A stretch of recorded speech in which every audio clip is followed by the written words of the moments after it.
Hello and welcome to Popcorn Mumbles, where we dig into the back catalog to select a film or television show to rewatch. I'm your host, Cody Nestor. Alongside me is my co-host, Todd Heel. What's up, guys?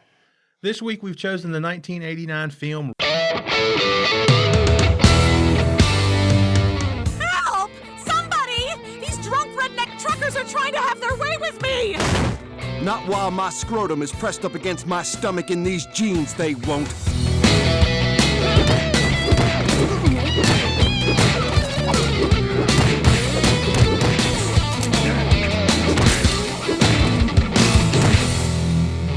Roadhouse. The Double Deuce is the meanest, loudest, and rowdiest bar south of the Mason-Dixon line, and Dalton has been hired to clean it up. He might not look like much, but the PhD-educated bouncer proves he's more than capable, busting the heads of troublemakers and turning the Roadhouse into a jumping hot spot. But Dalton's romance with the gorgeous Dr. Clay puts him on the bad side of cutthroat local big shot Brad Wesley. Roadhouse was released on May 19th, 1989. On a budget of $10 million, it made $30 million. It has a Rotten Tomatoes score of 41% and an audience score of 67%. So, Todd, let's discuss Roadhouse. Spoilers are ahead. Okay. So, Todd, right off the bat, what's your history with Roadhouse, sir? This is one of those I may have seen like 3 or 4 times in my life. I'm going to assume back in the day this would have been like a video store rental. As far as 80s actioners go, and I have a soft spot in my heart for 80s horror and 80s action flicks. This ain't bad. Cheesy 80s action Cheesy 80s action flicks. This ain't bad. This ain't bad. We were talking before we started recording. You mentioned this come out May of 1989. Right. Just missing out on the blockbuster that was Batman 1989. June 89, it was on. It's lucky that it come out the month before. Right. It probably would have really got buried. I mean, $10 million budget made $30 million for a cheesy 80 action flick starring Patrick Swayze. Probably good money. Probably good money, yeah. I have no history with this film. Okay. This is the first time I've ever watched it. It's always been one of those I've talked about many times before. It's one of those kind of like with me, I'd never seen Willy Wonka and the Chocolate Factory, but it was like one of those like pop culture osmosis, like where you absorb things you know about Roadhouse. What did I know? I knew it was starring Patrick Swayze. I knew he was some kind of bouncer at some kind of dive bar. And the only other thing I remember knowing about it is kind of hearing about a little bit about the ending where he ripped out some guy's throat. That's the only things that I know about Roadhouse, and also obviously the Family Guy Roadhouse stuff. Oh yeah. That's about it. Okay. So I was,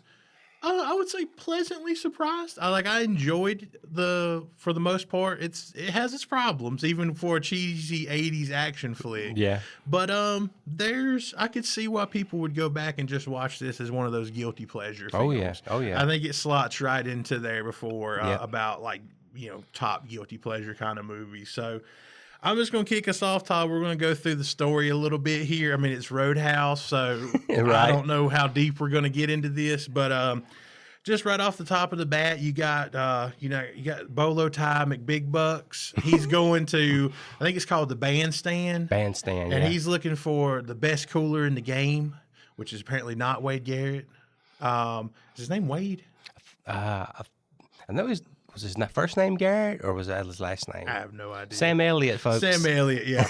But he finds Dalton, who he wants to be his new cooler, his new bouncer.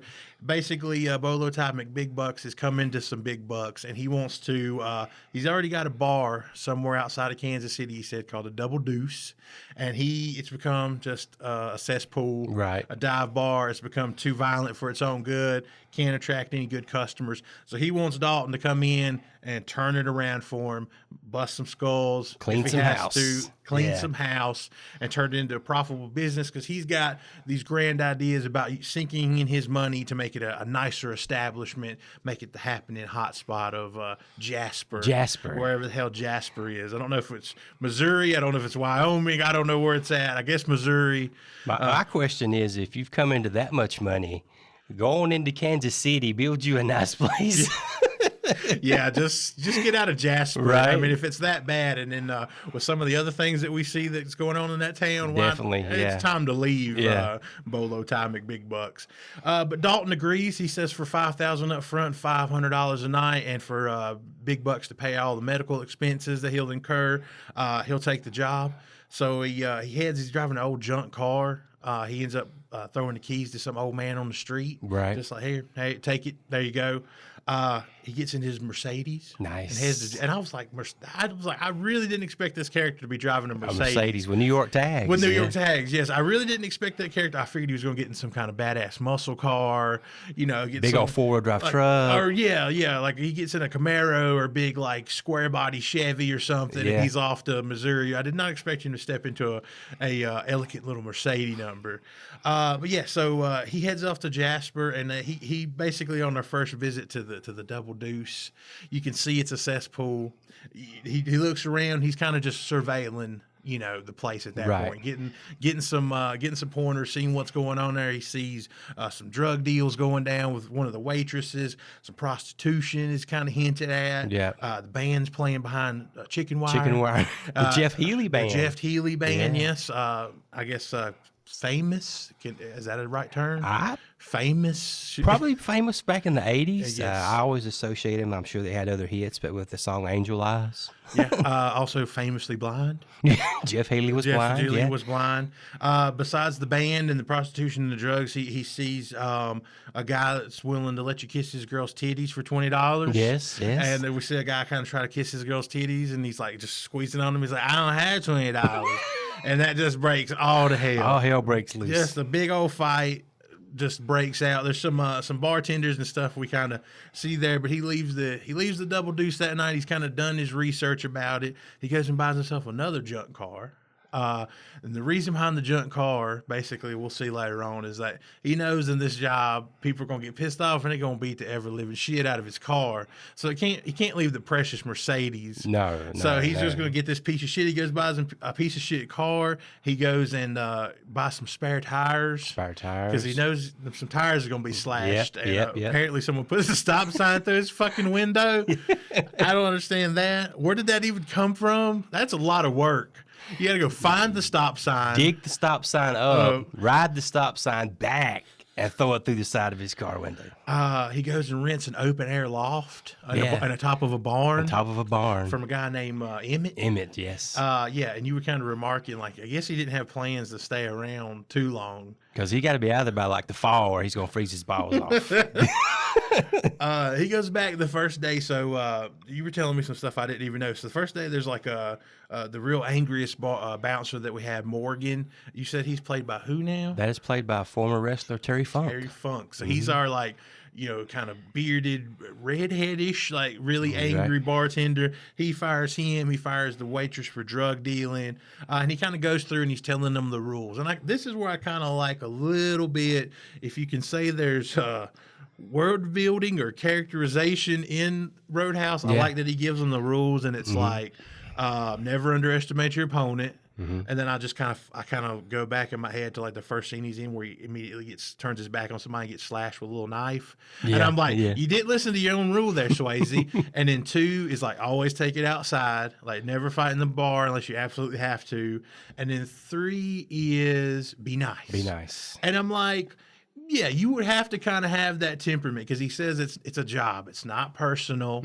If someone calls you a cocksucker, you don't react. You be nice. And one dude's like, well, if you call me a cocksucker, I'm not supposed to say nothing. Right. Like, yes, it's just 2 nouns put together to elicit a prescribed response. Yeah. And I'm like, if you do that line of work, that's the idea. That's how the you gotta take it, mentality yeah. you should have. So I kind of appreciated that little part about it. But yeah, he ends up kind of cleaning house a little bit that day, and then they kind of go through with their first night. We'll get through the first night, and then I got a question for you here. But after the first night, he ends up firing the bartender because he's seeing him skimming off the top, skimming out the register. He ends up firing the guy I asked about reacting to being called a cocksucker he lets in some underage girls. He ends up banging one of them in the storeroom. He lets that guy go. Yeah. Who is Dalton, Todd? Explain Dalton to us, will you? Explain Dalton. Yeah, the character of Dalton. Dalton, no name. He has no last name that's given. We just know him as Dalton. He's Dalton. How would you characterize Dalton? Patrick Swayze here. He's just, I would say, we find out later on he's kind of a man with a past. He'll he's not really set to stay anywhere for too long. He'll go clean up a place, a drifter. He'll clean the place up. He's moving on to the next place. He seems like sort of an honorable stand-up type guy.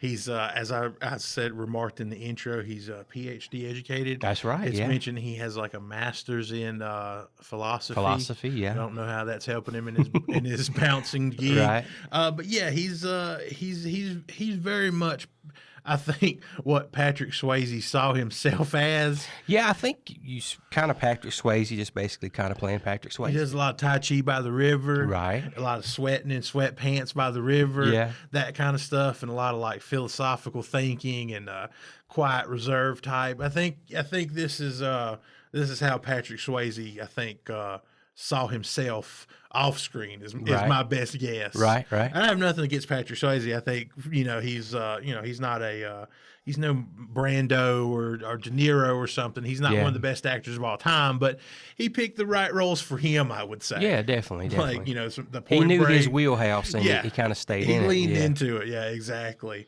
But we see after he fires the bartender, that kind of really starts putting shit in motion. He's trying to turn things around.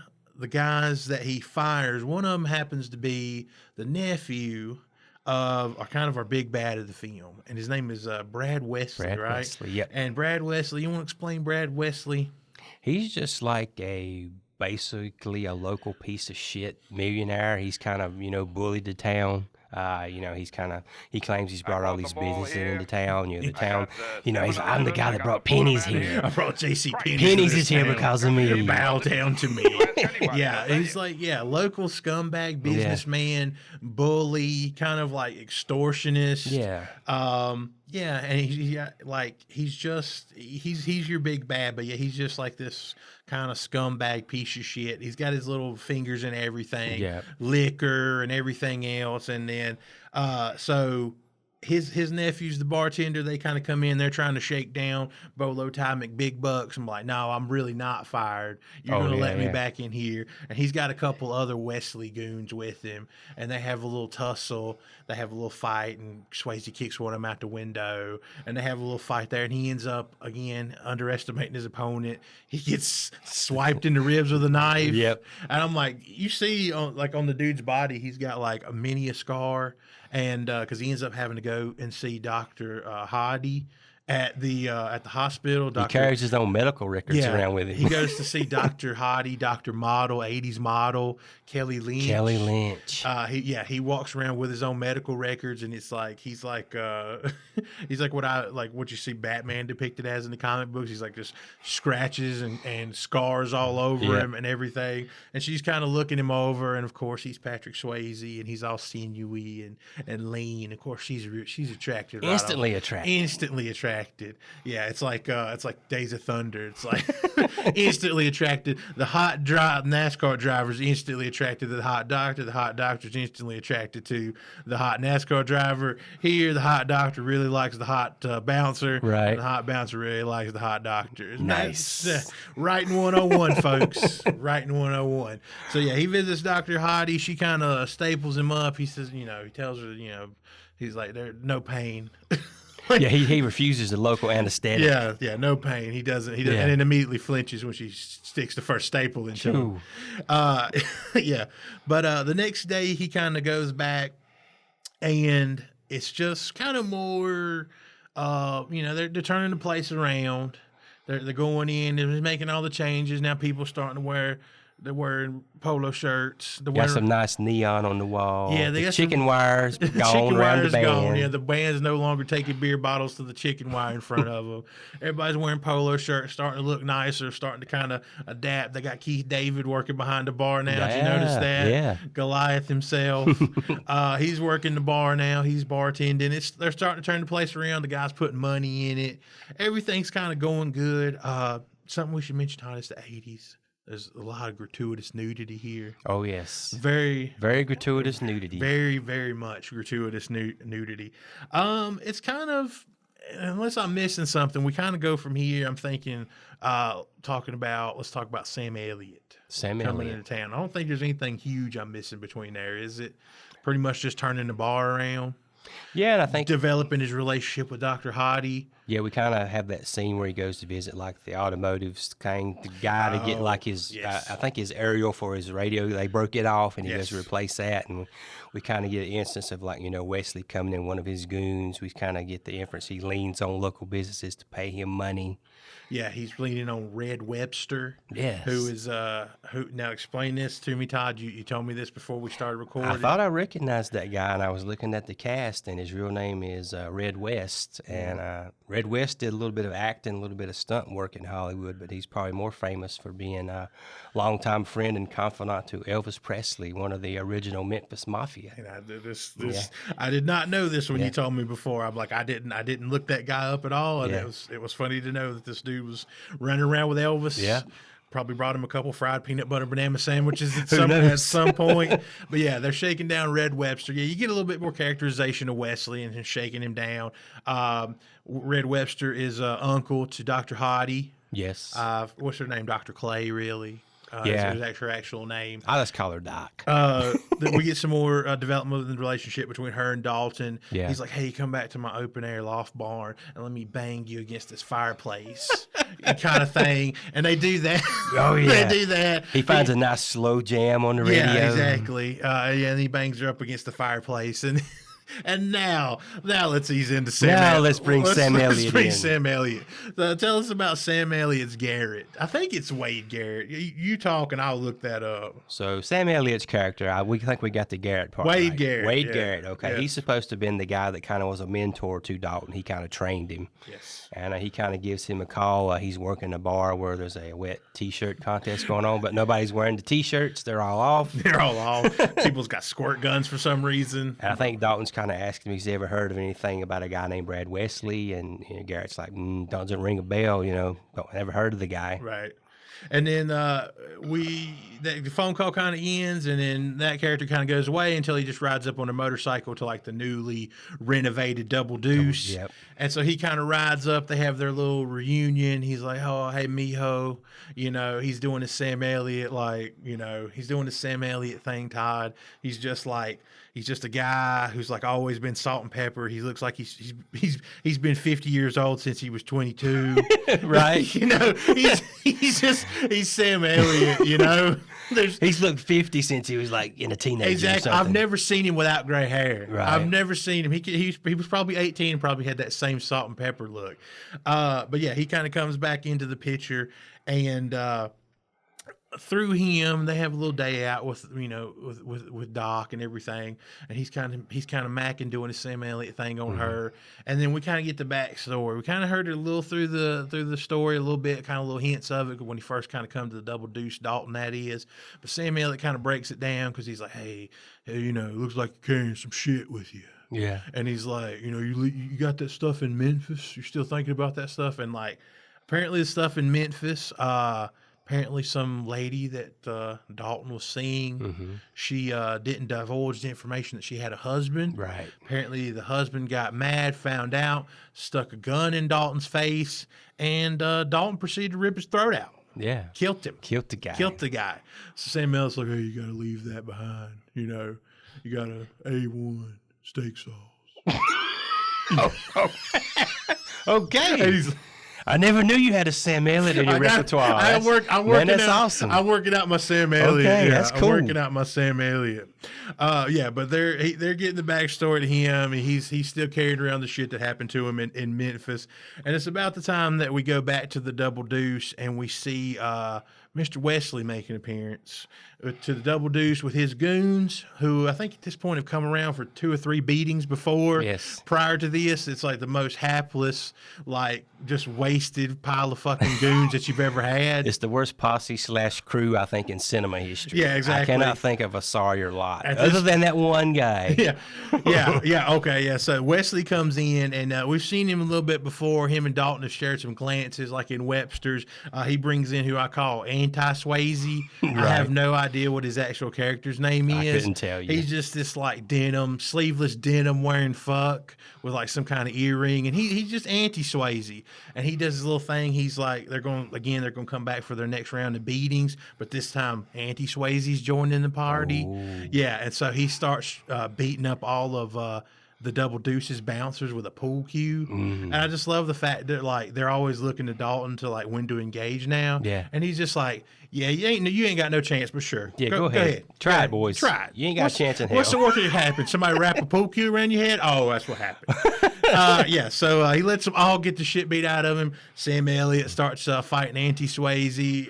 Eventually ends because Wesley just pulls out a gun. Just fires it up in the air. Oh, how could I forget what led us to that point though? We see Wesley's skank get up on the bar or on the stage and start doing her little topless strip tease. Yeah. Yes, how could I forget who he or Auntie Swayze had previously beaten just a few scenes before for flirting with Dalton. Right. Now she's up on. Now he's just fine with her just being up on the stage, showing everything she's got to everybody. Which is it, Wesley? Are you jealous or not? You in one scene you're jealous because she told him like she wants to like fuck him, and then the next scene you're letting her like go up on the stage and like dance topless for him. Yeah, let the whole Double Deuce have a look. Yeah, which is it? So unless you got something here, I think we just kind of get into the ending here a little bit, Todd. Yeah, I think just to touch on a little bit before that bar scene, they had burnt Red's place down. They burnt the automotive's place down. Yep. Wesley kind of goes in and establishes his dominance in the Double Deuce. There was a guy that was a car dealer in town. One of the Wesley's goons has a monster truck, and they show up at the dealership and just drive it right through the showroom. Yes. Demolishing everything the guy's got. Just demolishing everybody watching. So Wesley's just establishing his dominance over the town. That's pretty much. Basically, anybody that's thinking about turning against him, because the town folks kind of have a meeting with Red after they burn his place down, like, hey, you need to do this, this, or this. And he's like, are you going to take the stand against him? If not, then it's pointless. Yeah.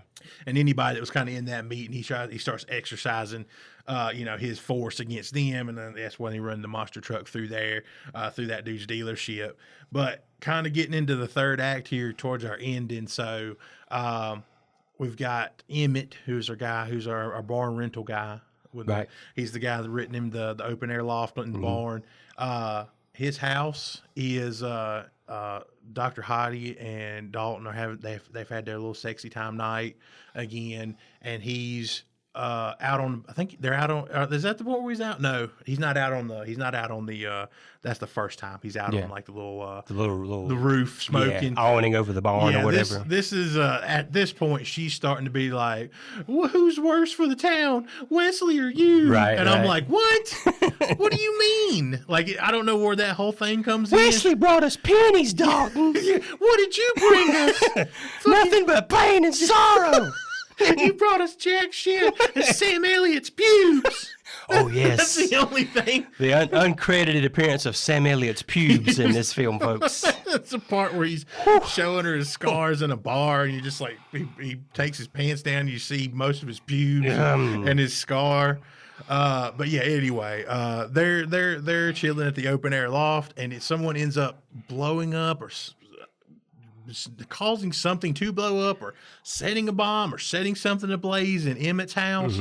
And Dalton springs into action. He jumps right off the roof onto a truck, does a little barrel roll thing, starts heading to Emmett, runs in, gets him out of there, and then the place goes up like a meth lab. Oh, man, it blows up big time. I don't know. Was he running a steel in there? He was either running a steel, he cooks with gas and propane, I don't know. Something they did. Somebody cut the gas line, it was a gas leak or something. But he ends up getting Emmett out of there, and he sees Auntie Swayze just doing a slow ride away on his little dirt bike, like Kelly Leak in the Bad News Bears.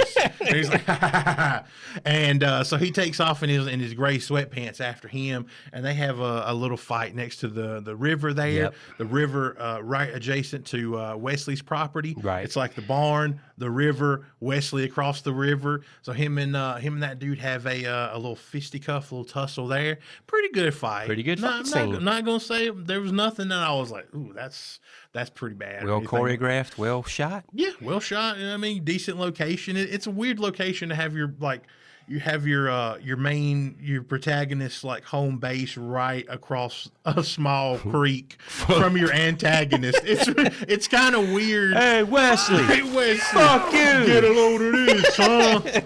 Yeah, it's kind of weird for that to be the dynamic, but whatever. Right. So yeah, him and that guy have a little fight, and that dude he's got him kind of wrapped around his neck, and he's like, I fuck guys like you in prison. Yikes. And I'm like, huh, gay.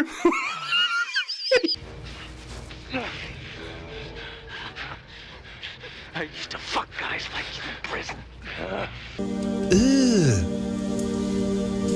Brother, what's that? I was like, what is this dude? So he ends up getting, he gets the drop on him. I think he gets his leg caught in a tree, hits him a few times, and gives him the old throat rip. The old throat rip. Just right out. And he just lets his body casually fall into the river. And then the doc comes down, and she's like, what have you become? What have you done? You killed this guy. Like, who is this piece of shit? Why do you care? It was him or me. He burnt down your uncle's place. Right. He cracked like 6 of my guys with pool cues. He just blew up Emmett's house. He just blew up Emmett's house. And you're like, you're going to weep for this piece of shit lying in the grass? Come on, Kelly Lynch. I mean, like, I just don't understand her, like, her character's, like, turn from, like, who's the real villain here, like, kind of thing. And I'm like, I didn't get that turn that she had. Right. But she's kind of done. You think she's kind of done with him at that point. And then we get a little bit of a reprieve as things kind of go back to normal, you think. And you want to kind of take us through, like, the call he gets and the heads or tails kind of stuff that goes on with Garrett Ton. So I think by now Dalton's back at the Double Deuce. He kind of walks in, the phone starts ringing, he picks it up. It's Wesley. He's like, shame about all this, I'm going to kill one of them. It's either going to be Garrett or it's going to be the doctor, Heads or tails, you make the call. And he, like, flips a coin, but you never see what it lands like, on. Yeah, he's like, damn shame I can't tell you what it was or something like that, and he hangs up on him. So Dalton immediately, he takes off for the dock. But before that, we see Garrett kind of stumble in, and he's already been beaten up pretty good. But he's still alive at this point. Yeah, he said there was, like, only 3 of them, so he tells them sit down, have a beer. He'll take care of it, and he's got to go check on the dock. Yeah. So he makes his way to the hospital. I think she's in there looking at some x-rays. He's like, you're coming with me now. She's like, I ain't going in. No, you're coming with me right now. Right. Yeah. She does not go. She does not go with him. So he goes back to the Double Deuce to check on Will Garrett, but unfortunately they've come back and they have finished him off. They've stuck a knife with a note into him. It says it was Tails. Tails. Yeah, he thinks he just passed out on the bar, but no, he's just up on the bar, stabbed to death, and looks like he was even beat even more because he looks more beat up than he was the first time. So there goes Dalton's relationship with the doc is basically disintegrated. He's got this, it's become personal with him and Wesley. Even before this, he had his chance to leave town, but didn't take it. Now Sam Elliott, Garrett's dead, and he snaps. Yep. He snaps. So he takes the Mercedes, heads over to Wesley's place. You think he's kind of driving in the Mercedes, but he's just actually stuck the knife to the pedal. Right. And sent the Mercedes kind of flying in. They blow the shit out that car. Yeah. They're just like, R.I.P. that Mercedes, man. R.I.P. Yeah. So it goes through, and I kind of felt cheated by the last part here, because I'm like, I want to see all these fucking goons kind of get their comeuppance, and half of them get killed off screen. Oh yeah. And I'm like, I feel a little bit cheated here. I know we Right. got like 15 minutes left in this thing, but like, let me see Terry Funk get his shit rocked. Right. And let me see, all these other dudes kind of, get their comeuppance. Yeah. It basically, he kind of goes, he takes out the main dude with the knife that I'm assuming that's supposed to kind of insinuate he was the one that probably killed Sam Elliott. Yep. So he ends up taking him out, and the last dude standing between him and Wesley is a guy named Tinker. Oh yeah, old Tinker. Oh, Tinker. And he dispatches Tinker. Tinker's kind of a big dude. He dispatches Tinker by pushing at him and then pushing over on top of him a gigantic polar bear statue. Yes. Like a stuffed polar bear, I guess. That's all it takes to disable Tinker. And did you catch the the comical I'm so scared thing that Tinker does? Because like he does that like kind of I'm so scared lip quiver thing where he's like, something's coming at you. He's like, Like a Scooby-Doo cartoon or something. Exactly. Raggy? Like, that kind of stuff. I was like, what What have we developed into right here? Yeah, like I really feel like the ending kind of really kind of goes off the rails a little bit. Little bit. let's get through the end and then I'll ask you this question. But yeah, so he takes care of Tinker with the polar bear. He pushes the polar bear on him and he makes some kind of one-liner. I don't remember exactly what it is. Let's put it in here. You're made for each other. And so he does that, and now it's just down. He's mano to mano with Wesley himself, and Wesley's he's got his pistol. Swayze just got his feet. That's all he's coming to bear here in this contest, and they're kind of having their little fight in like the kind of, I guess it's like his trophy room / parlor, something like that. Yeah. It's a very weird place to stage a final fight. I would say he's kind of hunting for him behind some of this stuff. They end up having their tussle. I think at one point he kicks the first gun out of his hand after he ends up shooting him in the shoulder or something like that. He kicks another gun out of his hands. And then you're like, okay, finally, here's our last throat rip. Here's our most cathartic throat rip. And he doesn't. He doesn't get to do it. He doesn't do the throat rip on Wesley. Couldn't tell you why. This dude had it more than anybody. The last dude he actually killed with the throat rip technically didn't kill anybody at that point. Yep. Emmett survived, but this dude had it coming. He had it coming more than anybody. Doesn't kill him. Ends up walking away. Doctor models up at the top of the steps, and she's like, "Oh, now I'm happy. You're surviving. It's all good." Oh no.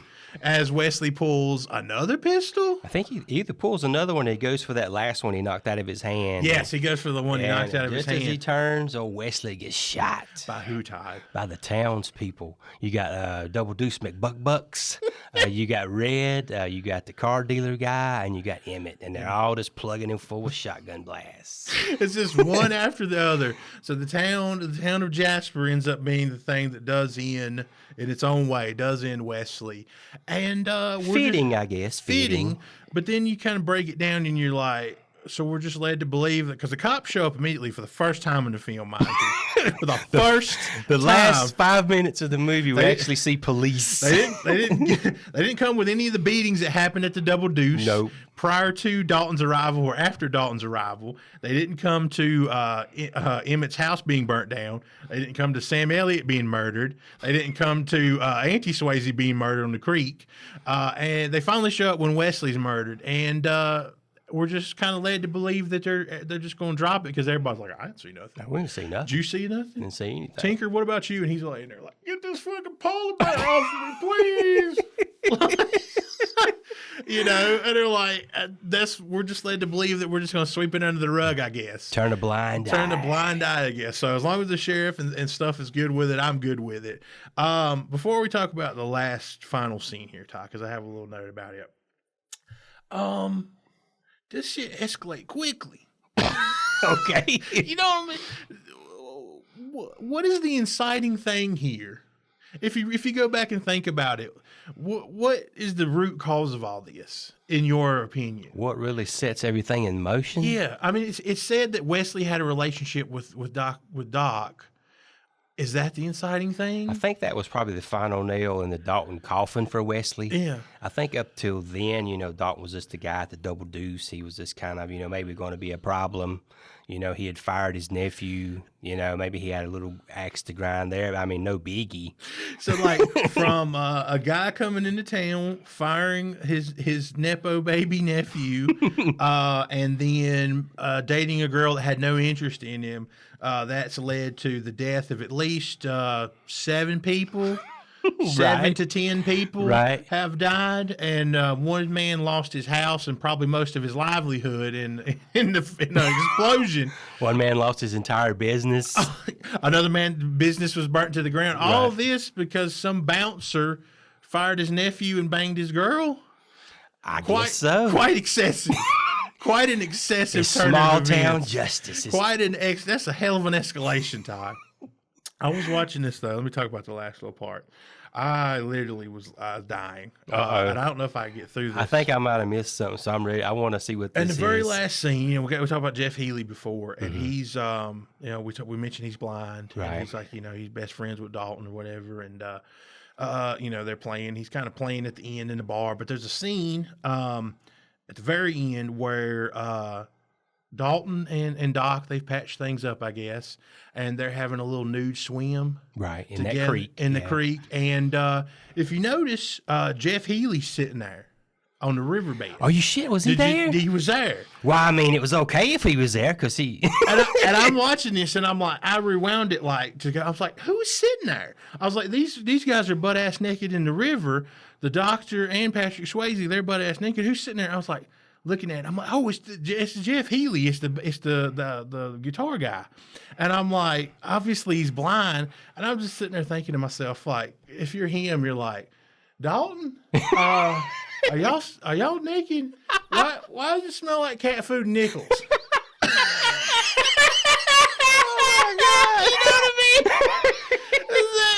I'm getting a hint of something. Dalton? Like, Where'd y'all go? I'm sorry. I mean, I just like, why does it smell like cat food and nickels all of a sudden, Dalton? Do you see where I'm going with this? Beef. It's what's for dinner.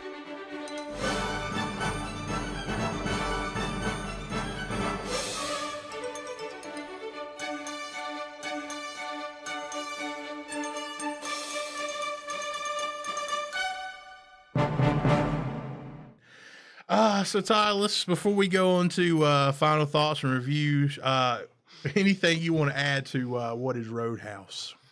I actually was thinking about this last night, and I wanted to kind of see what you thought. As far as, like, in a lot of the 80s action movies, it was like, the one-man gang versus, the army.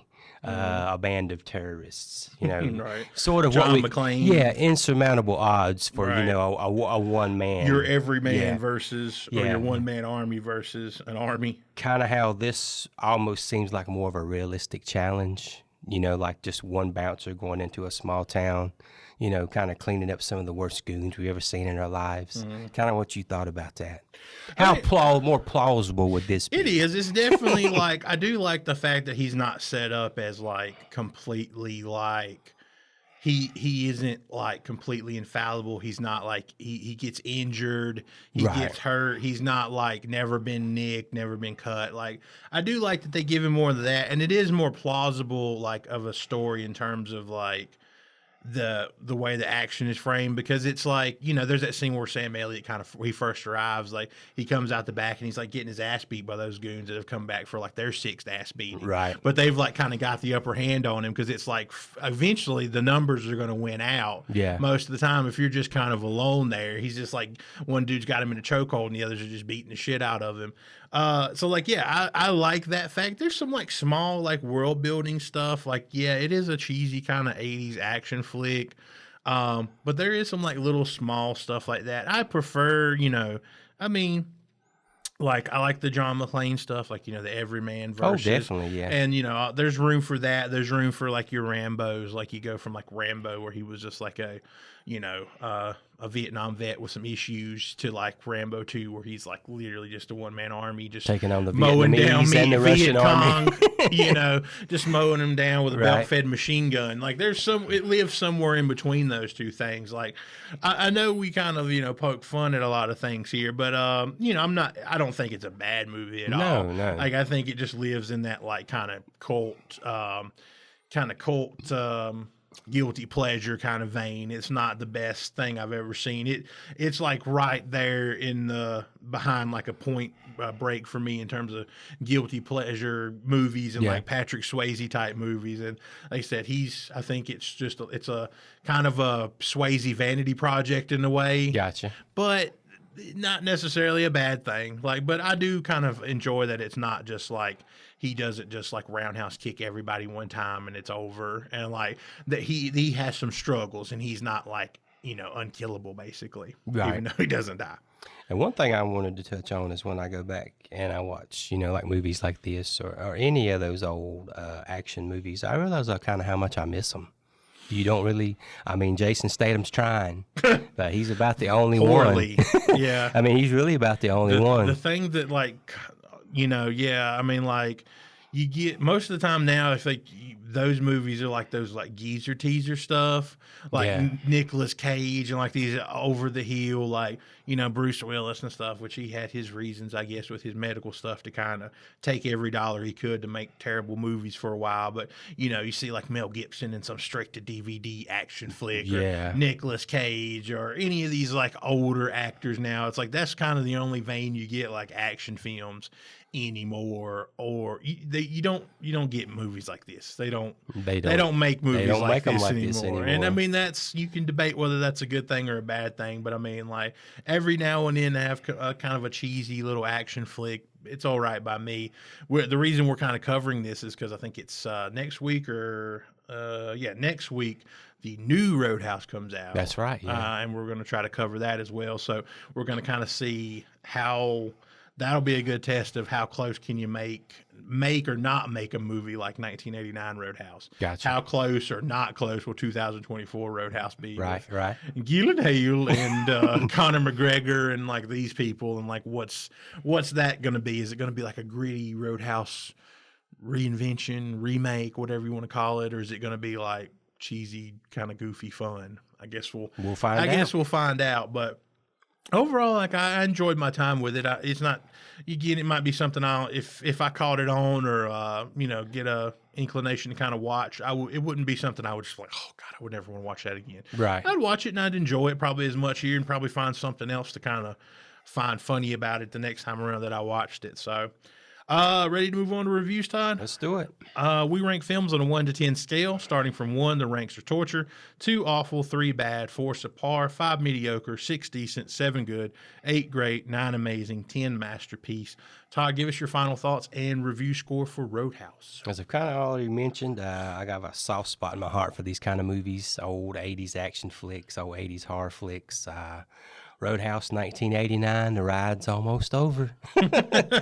But, this is a decent movie, and that's my score for this movie. I give it a 6. It's decent. It's just a nice little, just cheesy popcorn action flick of its time, and I love them. Yeah. Yeah, I mean, it's Roadhouse. It's got no shortage of boobs and action and violence and cheesy 80s goodness. And if you're looking for something like that, you could do a lot worse than something like this. I think it's kind of found its place and its niche among like that kind of cult little following of people that just enjoy it for what it is and know that it's probably like, kind of a Patrick Swayze vanity project made in the 80s and, like I said, full of boobs and violence and everything else that you could ask for out of an 80s action flick. And like I said, if I saw it on TBS or something, or I'd watch it, or, I don't actually, I haven't actually went back and ever kind of bought this film again. So like if I saw another deal on it, maybe something like that, I might pick it up. But for me, I'm a little bit lower than you. I actually give Roadhouse a 5 out of 10, which ranks it as mediocre. So, Todd, tell everyone how they can find us and get in touch with us on social media. We are at Towel Capes on YouTube, Twitter, and Instagram. Towel Capes Podcast on Facebook. You can also email us at towelcapespod@gmail.com. If you enjoy the show, please consider following us on your podcast platform of choice and subscribing to our YouTube channel. Subscribing and leaving a like on this video really helps us out. Popcorn Mumbles will return next week. We want to thank you so much for watching. Until next time, bye, guys. See you guys.